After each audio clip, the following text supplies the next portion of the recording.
नमस्कार दोस्तों, आप सब लोगों का एक नई वीडियो में हार्दिक स्वागत है। लाभ हानि की यह दूसरी वीडियो है। इसमें हम 3 प्रश्न लेकर आए हैं और इस तरीके से प्रश्न आज के एग्ज़ामों में पूछे जाते हैं। ये प्रश्न बहुत ही ज़्यादा महत्वपूर्ण है, तो ध्यानपूर्वक देखिएगा। 3 प्रश्नों को हम सॉल्व करेंगे। तो देखिए, पहला प्रश्न दिया गया है, अनमोल ने 700 रुपये में 35 नोटबुक खरीदी। उनमें से 28 नोटबुक 600 में बेच दी। उसका लाभ प्रतिशत ज्ञात करें। तो हमें बताना है यहाँ पर लाभ प्रतिशत। देखिए, अनमोल ने 700 रुपये में 35 नोटबुक, जब इस तरीके से डाटा दिया जाए, आप लोगों को क्वेश्चन का नेचर समझना है। नेचर अगर इस तरीके से दिया जाए तो सबसे पहले आप लोग यहाँ पर वस्तु लिखेंगे, ठीक है। तो वस्तु इस साइड में लिखेंगे मूल्य, ठीक है। तो वस्तु कितनी है, तो आप देखेंगे यहाँ पर 35 हैं। इनकी संख्या कितनी है, 35, और इनका मूल्य कितना दिया गया है, तो आप बताएंगे 700। उसके बाद उनमें से 28 नोटबुक 600 में बेची। तो यहाँ पर कितनी नोटबुक हैं, तो आप देखेंगे 28, ठीक है। 600 में बेची तो 600 आप यहाँ रखेंगे, ठीक है। उसके बाद आप लोगों को ध्यानपूर्वक देखना है इसमें कैसे गुणा करना है। आप यहाँ पर क्रॉस मल्टीप्लाई करेंगे इस तरीके से, और इस साइड में करेंगे। अगर इस साइड में मल्टीप्लाई करें तो आप यहाँ पर इस साइड में वैल्यू लिखेंगे। जैसे 2 जीरो लगे, हम 2 जीरो लगा लेते हैं। 7 8 56, 56 के 6, ठीक है। 5 कैरी आ जाएगा। 7 दूनी 14, 14 और 5 कितना हो गया, 19, ठीक है। अब इस साइड में क्रॉस मल्टीप्लाई करेंगे तो 2 जीरो लगा लेंगे, 600 में है। 56 30 का 0, 3 आया, और 6 3 18, 3 21, तो इस तरीके से 21 आ गया। अब यहाँ पर मिल गया हमारा, यह इसका बनेगा CP, ठीक है, और ये बन जाएगा इसका SP।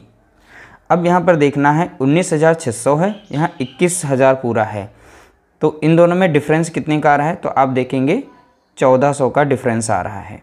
यानी CP है इसका 19,600 और यहाँ पर 21,000 इसका SP है। तो हमें जाहिर सी बात है दोनों में डिफरेंस कितना का दिख रहा है, 1400 का, यानी यही हमारा प्रॉफिट हो रहा है। तो यहाँ पर प्रॉफिट हमारा कितना हो गया, 1400, और उसका लाभ प्रतिशत ही बताना था। तो हम चलिए प्रॉफिट परसेंट इसका निकाल लेते हैं। तो 1400 ऊपर रखेंगे, ठीक है, और CP इसका कितना निकल के आया था, 19,600, और हमें प्रतिशत निकालना है तो 100 से गुणा करना पड़ेगा। तो इस तरीके से 2 जीरो यहाँ कटेंगे, 2 जीरो यहाँ पर कट जाएंगे, ठीक है। अब यहाँ पर हम काटेंगे, 4 से भी काट सकते हैं आप, 4 से नहीं 2 से हम काटते हैं। पहले 2 नाम 18 और 2 8 16, ठीक है, तो कट गया, और 2 7 14 और 2 बचेंगे यहाँ पर, ठीक। अब यहाँ पर संख्या देखेंगे किससे कट रही है, हम 2 से ही काट सकते हैं, इसे 2 से भी काट देते हैं। यानी 2 चौके 8 और 2 नाम 18, तो यानी 49 बार कटेगी। और यहाँ पर इसका हो जाएगा 2 3 6 और 2 5 10, 350 ऊपर हो जाएगा। अब ये 7 से कट जाएगी, 7 7 49, 7 5 35, यानी 50। तो ऊपर आ गया कितना, 50, और नीचे आ गया 7। जब इसका गुणा करेंगे तो यानी 7 से भाग देंगे, 7 7 49 और 1, 7 सही 1/7%, ठीक है। तो आंसर क्या बनेगा, 7 सही 1/7%। अगला प्रश्न दिया गया है, तो सबसे पहले हमें वही करना है। वस्तु कितनी है, वस्तुओं की संख्या लिखनी है। यहाँ पर 9 कितने में बिक रही है, देखेंगे 90 रुपये में, ठीक है। तो चलिए क्वेश्चन को एक बार रीड करते हैं, फिर यहाँ पर वैल्यू लिखते हैं। एक लड़की 90 रुपये में 9 आम खरीदती है और 95 रुपये में 10 आम बेचती है। लाभ या हानि प्रतिशत ज्ञात कीजिए। तो देखिए, 90 रुपये में 9 आम खरीदती है, तो 9 आम का प्राइस कितना हो गया, 90 रुपया। अब 95 रुपये में 10 आम बेचती है, तो आमों की संख्या कितनी है, 10, कितने में बेच रही है, तो आप बताएंगे 95 रुपये में, ठीक है। तो आप क्रॉस मल्टीप्लाई करेंगे, इसको इस साइड में मल्टीप्लाई करके लिखेंगे, तो 90,900 हो जाएगा यहाँ पर, और यहाँ पर इसको मल्टीप्लाई करेंगे, 9 5 45, 45 के 5, 4 है, 9 9 81, 81 4 हो गया 85, ठीक है। तो यहाँ पर इसका बन गया CP और ये बन गया इसका SP। तो यहाँ पर डिफरेंस देखेंगे, दोनों में डिफरेंस कितने का नज़र आ रहा है, 45 का, ठीक है। यानी CP है 900 रुपया, 900 रुपये में आम खरीदे गए और बेचे गए कितने में, 855 रुपये का। तो यहाँ पर हो रहा है क्या, नुकसान, ठीक है। तो यहाँ बताना था लाभ या हानि प्रतिशत। तो आप लोग देख रहे हैं 900 में कोई चीज़ खरीदी जाती है और 855 में बेची जा रही है, तो यानी 45 रुपये का हो रहा है नुकसान, यानी हमें लॉस प्रतिशत बताना है। ठीक है, तो लॉस हो रहा है 45 रुपये का और सीपी पर हो रहा है, तो सीपी यहाँ पर कितना है 900, तो 900 नीचे रख देंगे। ठीक है, मल्टीप्लाई कर देंगे 100 से, 2 जीरो मिल रहे हैं, 2 जीरो काट देंगे, 9 कम 9, 9 पचे 45। तो यहाँ पे देखा जाए तो लॉस प्रतिशत निकल के आ गया 5%।